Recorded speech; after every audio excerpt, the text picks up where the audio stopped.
Welcome back दोस्तों, क्या हाल है आप सबका। मैं उम्मीद करता हूं कि आप सब खैरियत से होंगे। तो भाई साहब, अभी तक आप सबको न्यूज मिल ही चुकी होगी, पता चल ही गया होगा कि भाई इस क्रिसमस पे सिर्फ सालार एंड डंकी क्लैश नहीं करने वाले, बल्कि भाई हॉलीवुड डीसी की एक बड़ी फिल्म एक्वामैन 2 भी इन सब के साथ भाई क्लैश करने जा रही है। अब देखिए, कल हमने इस पर एक प्रॉपर वीडियो बनाई, बट वो वीडियो थी कि अब सालार का क्या होगा, क्या सालार प्रीपोन होगी या पोस्टपोन। बिकॉज गाइज इन अब मूवीज की जो रिलीज डेट बन रही है उसमें 21 दिसंबर को तो आ गई डंकी, लेकिन 22 दिसंबर को भाई साहब सालार ने रिलीज होना है। अब एक्वामैन ने भी अपनी रिलीज डेट फाइनलाइज करके 22 दिसंबर रख ली है एंड 21 दिसंबर को एक्वामैन 2 का प्रीमियर है, जिसकी एडवांस बुकिंग कल ही से स्टार्ट हो गई थी, प्री बुकिंग कल ही से स्टार्ट हो गई थी। अब इसके बाद गाइस बहुत सी सालार को लेकर न्यूज आने लगी कि प्रीपोन होगी, पोस्टपोन होगी,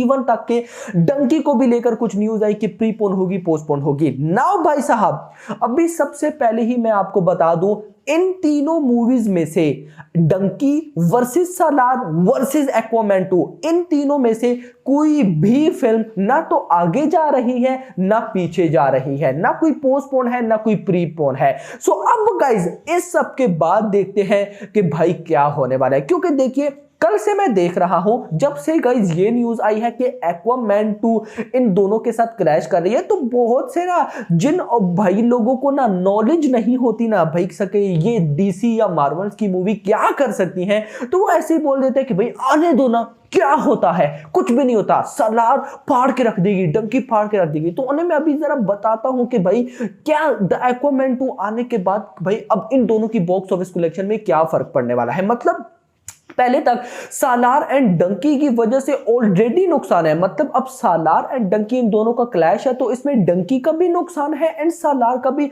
नुकसान है, नंबर ऑफ शोज को लेकर, नंबर ऑफ स्क्रीन्स को लेकर, और थोड़ा बहुत नहीं बहुत बड़ा। देखिए सिंपल वर्ड्स में बताऊं, अब तो डंकी एक दिन पहले आ रही है 21 दिसंबर इस पे गई, और सालार आ रही है फिलहाल 22 दिसंबर। मतलब अभी एक्वामैन 2 को साइड पे रखो, अगर ये दोनों मूवीज ना मतलब कि डे 1 में इकट्ठी आती ना, तो भाई हमने जहां पर यह सोचकर रखा है कि सालार डे 1 में 200 करोड़ करेगी, वो नहीं कर पाती। हमने यहां पर यह सोचकर रखा है कि डंकी डे 1 में हिंदी बेल्ट से 60 करोड़ करेगी, नहीं कर पाती। लेकिन अब इनको एडवांटेज ये मिल गया कि भाई साहब डंकी एक दिन पहले 21 दिसंबर, बट सालार 22 दिसंबर। लेकिन मेन इनमें जो चीज आके जंप करके कूदी है वो है एक्वामैन।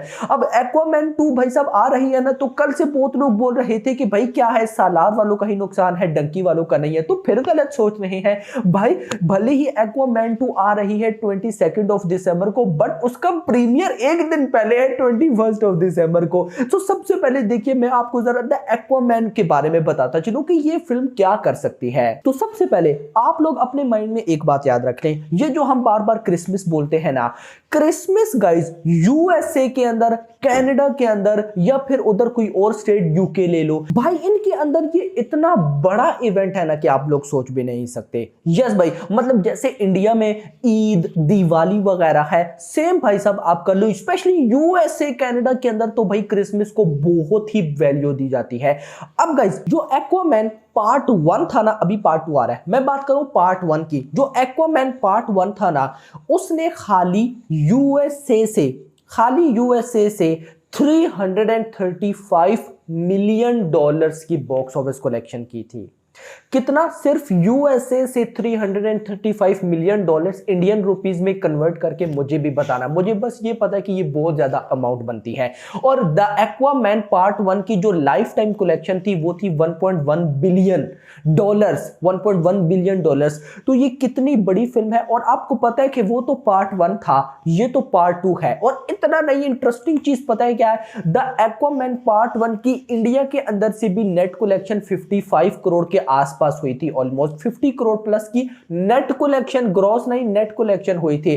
तो मेरा भाई आप लोग सोच सकते हो कि इस फिल्म में कितना बड़ा दम है। यस, अब देखिए इंडिया के अंदर मैं बात नहीं करने वाला, क्योंकि सालार एंड डंकी की वजह से द एक्वामैन को इंडिया के अंदर से तो रिस्पॉन्स नहीं मिलेगा। अभी देख लो द मार्वल्स एंड साथ टाइगर 3 आ रही है, टाइगर 3 ने आईमैक्स के सारे शोज कैप्चर कर लिए हैं, द मार्वल्स को भाई एक भी आईमैक्स शो नहीं मिला। और सेम गाइस डंकी सालार के टाइम भी यही होगा, इंडिया के अंदर से द एक्वामैन को रिस्पॉन्स मिलेगा बट उस लेवल का नहीं मिलेगा। बट सवाल ये है ओवरसीज में अब क्या होने वाला है, क्योंकि सबसे पहले तो गाइस आप अपने माइंड में रख लें कि द एक्वामैन की वजह से डंकी थोड़ी बहुत इफेक्ट होने वाली है बट सालार बहुत ज्यादा इफेक्ट होने वाली है। कैसे भाई, देखिए मैंने अभी आपको बताया ना, यूएसए के अंदर डीसी मार्वल के फैन बहुत ज्यादा, मतलब आप समझिए कि वहीं पे सबसे ज्यादा है। ऊपर से भाई सब यूएसए के अंदर ही क्रिसमस बहुत ज्यादा मनाई जाती है, एक बहुत वैल्यू वाला ये इवेंट है। उसके बाद सालार यूएसए के अंदर कितनी नंबर ऑफ लोकेशंस पर रिलीज होगी, 1979, मतलब 2000। सो अगर द एक्वामैन पार्ट 2 आती है जिसने यूएसए से $335 मिलियन की बॉक्स ऑफिस कलेक्शन की थी, उसका पार्ट 2 आ रहा है, ऊपर से क्रिसमस है, तो भाई क्या यूएसए के लोग सालार को या डंकी को वैल्यू देंगे, लेकिन उनकी चॉइस होगी नंबर 2 पे, यानी कि नंबर 1 उनकी चॉइस होने वाली है द एक्वामैन एंड भाई साथ नंबर 2 पे चॉइस उनकी होगी सालार या डंकी। जिस वजह से डंकी तो इफेक्ट करनी ही वाली है बट सालार बहुत ज्यादा, मतलब देखिए अभी हम क्या लेकर चल रहे थे कि लेट सपोज डंकी आती है 21 ऑफ दिसंबर को एंड सालार आती है 22 ऑफ दिसंबर को, देन सालार इजीली 200 करोड़ मार सकती है। बट अब द एक्वामैन आ गई, अब अगर सालार फिर भी 22 ऑफ दिसंबर को आती है तो ये 200 करोड़ नहीं कर पाएगी मेरा भाई। यानी कि ओवरसीज में अभी जो सबसे बड़ा गाइस रिकॉर्ड है ना, वो है बाहुबली 2 का $10 मिलियन ऑन डे 1। उसके बाद आ जाती है लियो ऑलमोस्ट $9 मिलियन ऑलमोस्ट, और उसके बाद RRR 8.8 मिलियन।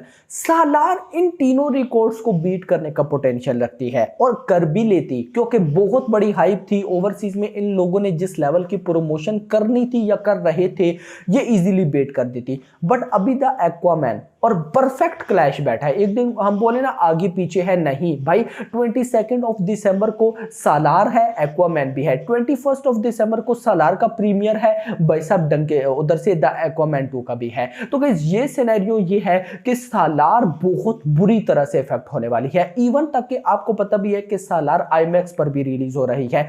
इंडिया के अंदर से तो शोज कैप्चर कर लेगी बट ओवरसीज में क्या होगा, क्या यूएसए के अंदर भाई साहब इसको ज्यादा आईमैक्स शोज मिल पाएंगे या नहीं, भाई बहुत बहुत क्रिटिकल सिचुएशन होने वाली है।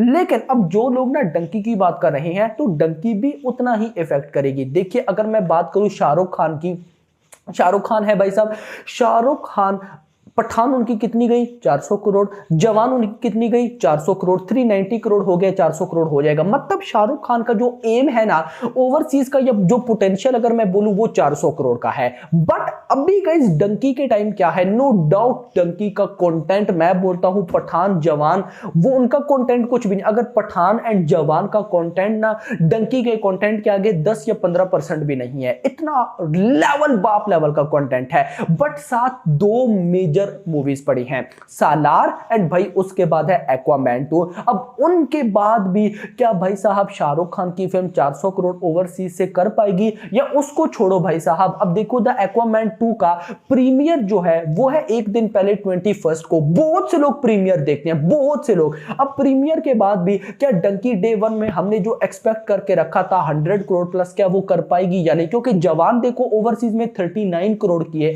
अब इन 39 करोड़ में से ऑलमोस्ट 15 करोड़ रुपए के आसपास यूएसए से आया, क्या अभी आएगा भाई साहब, ये बहुत इंपॉर्टेंट चीजें हैं। अब देखिए पहले क्या हो रहा था, डंकी की वजह से सालार खतरे में, सालार की वजह से डंकी खतरे में, अब उल्टा है, एक्वामैन 2 की वजह से इन दोनों की बॉक्स ऑफिस कलेक्शन इफेक्ट होगी। So wait and watch, hope for the best, let's see, देखते हैं कि क्या होता है। बाकी गाइस अभी तक तो सब कुछ परफेक्ट चल ही रहा है, मतलब कि लोकेशंस को लेकर लो, नंबर ऑफ स्क्रीन्स को लेकर लो, बट फ्यूचर में देखते हैं कि इसमें कौन सा नया ट्विस्ट आएगा। सो अब आप लोग मुझे बताएं कौन सी मूवी की बॉक्स ऑफिस कलेक्शन बहुत ज्यादा इफेक्ट होने वाली है। अभी तक के लिए होप सबको वीडियो पसंद वीडियो को लाइक करो, चैनल को सब्सक्राइब करो, थैंक्स फॉर वॉचिंग।